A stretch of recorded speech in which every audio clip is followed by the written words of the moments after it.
ಎಲ್ಲರಿಗೂ ನಮಸ್ಕಾರ. Welcome to Mind Spark YouTube channel. Friends, ನಾವಿವತ್ತು ಎಲ್ಲರಿಗೂ ಇಷ್ಟವಾಗುವಂಥ ಕ್ರಿಸ್ಪಿಯಾದಂಥ ಫ್ರೆಂಚ್ ಫ್ರೈಸ್ ಯಾವ ರೀತಿ ಮಾಡೋದು ನೋಡ್ಕೊಂಡು ಬರೋಣ. ಇಲ್ಲಿ ದೊಡ್ಡ ಗಾತ್ರದ 2 ಆಲೂಗಡ್ಡೆನ ತೊಗೊಂಡಿದ್ದೀನಿ. ಮೇಲಿನ ಸಿಪ್ಪೆ ಎಲ್ಲ ಬಿಡಿಸಿ ನೀಟಾಗಿ ತೊಳೆದ್ಬಿಟ್ಟು ಫಸ್ಟಿಗೆ ಎಡ್ಜಸ್ ಎಲ್ಲ ಕಟ್ ಮಾಡ್ಕೊಳ್ಳಿ. ಆಮೇಲೆ ನೀಟಾಗಿ ಸ್ಲೈಸ್ ಆಗಿ ಒಂದೊಂದೇ ಕಟ್ ಮಾಡ್ತಾ ಬನ್ನಿ.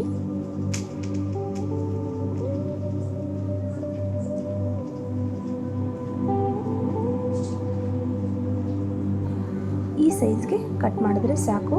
ಇವಾಗ ಕಟ್ ಮಾಡಿರೋ ಎಲ್ಲ ಆಲೂಗಡ್ಡೆನ ಒಂದು ಪಾತ್ರೆಗೆ ನೀರಲ್ಲಿ ಹಾಕಿ ಇಡಿ.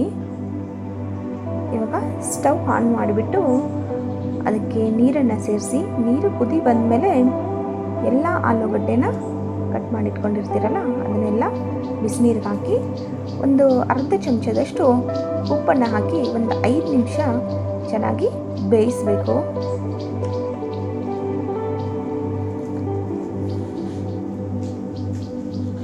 ಇವಾಗ ನೋಡಿ ಕುದೀತಾ ಇದೆಯಲ್ಲ, ಈ ಥರ 5 ನಿಮಿಷ ಬೇಯಿಸಿ ಆದಮೇಲೆ ಆಲೂಗಡ್ಡೆನ ಬೇರೆ ಪಾತ್ರೆಗೆ ಎತ್ತಿಟ್ಕೊಳ್ಳಿ. ಒಂದು 2ರಿಂದ 3 ನಿಮಿಷ ತಣ್ಣಗಾಗಲು ಬಿಡಿ. ಇವಾಗ ಒಂದು ಬಟ್ಟೆ ಮೇಲೆ ಎಲ್ಲ ಆಲೂಗಡ್ಡೆನ ಹಾಕಿ ನೀಟಾಗಿ ಒರೆಸ್ಕೊಳ್ಳಿ. ಅದರಲ್ಲಿ ನೀರಿನ ಅಂಶ ಏನಿರುತ್ತಲ್ಲ ಅದೆಲ್ಲನೂ ಹೋಗಬೇಕು. ಇವಾಗ ನೀರೆಲ್ಲ ಹೋಗಿದೆ. ಇವಾಗ ಈ ಆಲೂಗಡ್ಡೆ ಎಲ್ಲನೂ ಒಂದು ಪಾತ್ರೆಗೆ ಹಾಕ್ಕೊಳ್ಳಿ.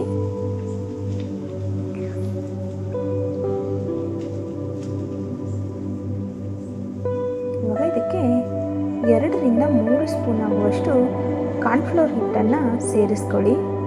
ಚೆನ್ನಾಗಿ ಮಿಕ್ಸ್ ಮಾಡಿ.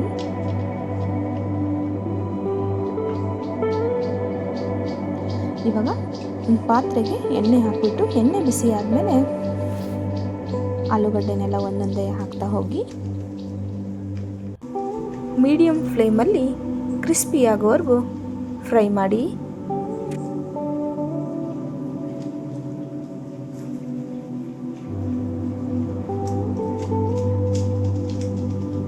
ನೋಡಿ, ಒಂದು 5ರಿಂದ 6 ನಿಮಿಷ ಈ ಥರ ಕ್ರಿಸ್ಪಿ ಆಗೋವರೆಗೂ ಫ್ರೈ ಮಾಡಿ.